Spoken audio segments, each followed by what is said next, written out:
اے پیغمبر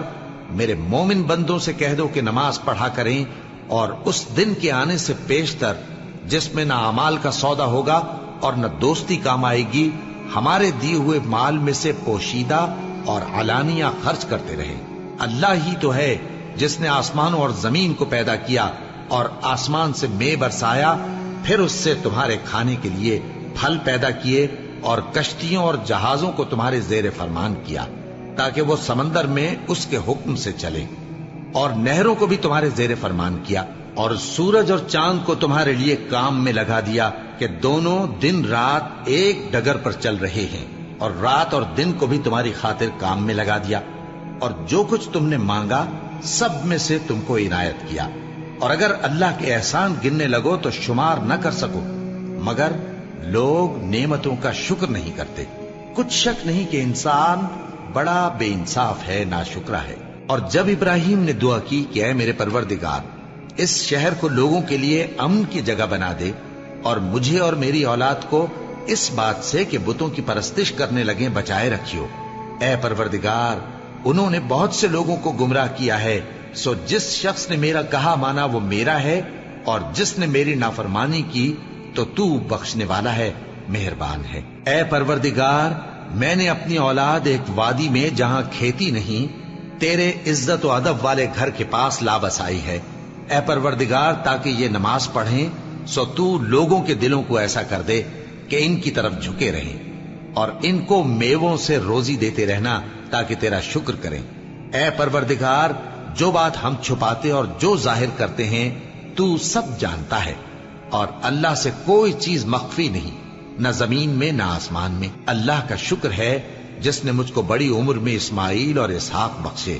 بے شک میرا پروردگار دعا سننے والا ہے۔ اے پروردگار مجھ کو ایسی توفیق عنایت کر کہ نماز پڑھتا رہوں، اور میری اولاد کو بھی یہ توفیق بخش۔ اے پروردگار میری دعا قبول فرما۔ اے پروردگار حساب کتاب کے دن میری اور میرے ماں باپ کی اور مومنوں کی مغفرت کیجو، اور مومنوں یہ نہ سمجھنا کہ یہ ظالم جو کام کر رہے ہیں اللہ ان سے بے خبر ہے،